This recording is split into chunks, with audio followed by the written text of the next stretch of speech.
Abi vali geldi de. Vali Bey geldi de ben bana yapmam.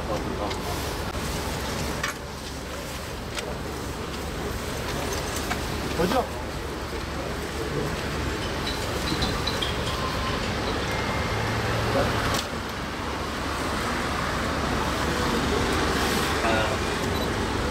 Onda da bir yok da hala ondan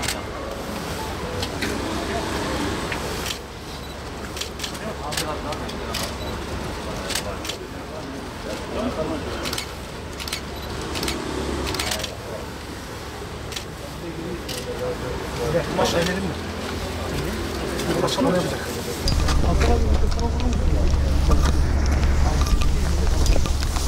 Hayır, durabilir. Bir de telsizini aç. Genelden beyaz mı? Abi nereden? Duyuyorum.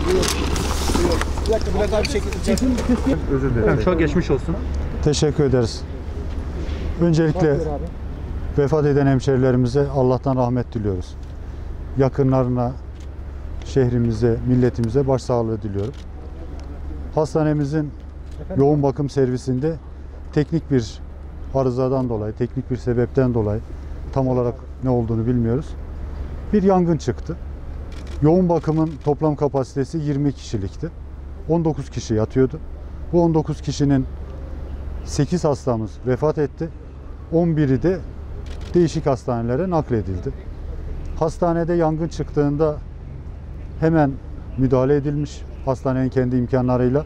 Dolayısıyla da yangın başka birimlere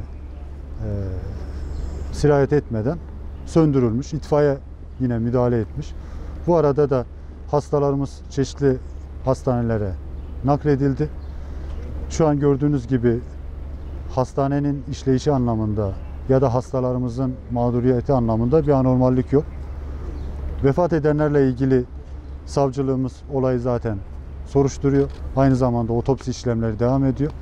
Otopsi tamamlandığında definleriyle ilgili 3 tanesi il dışına, 5 tanesi de şehrimizde defin olacak.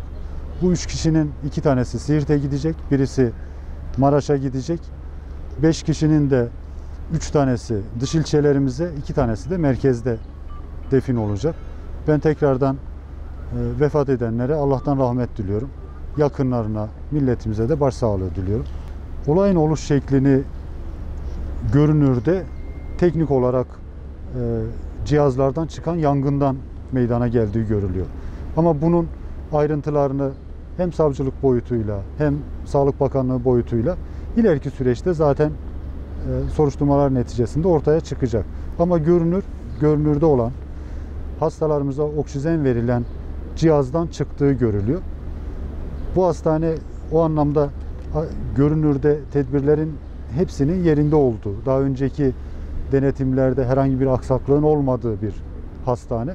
Ama yine diyorum, bundan sonraki süreç Sağlık Bakanlığımız, savcılıklarımız bakacak. Olayın ilk anından itibaren hem İçişleri Bakanımız hem Sağlık Bakanımız birebir konuyu takip ettiler.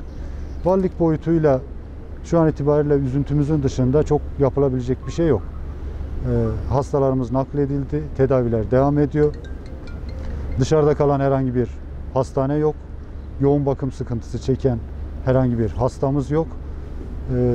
Ve vefat edenlerle ilgili de süreci hem sosyal hizmetler boyutuyla hem Kızılay boyutuyla, savcılık boyutuyla, belediye boyutuyla, mezarlıklar boyutuyla koordine ediyoruz.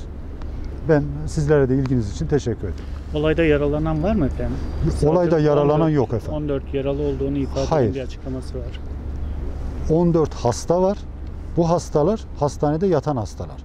Yangından dolayı yaralanan herhangi bir hastamız yok.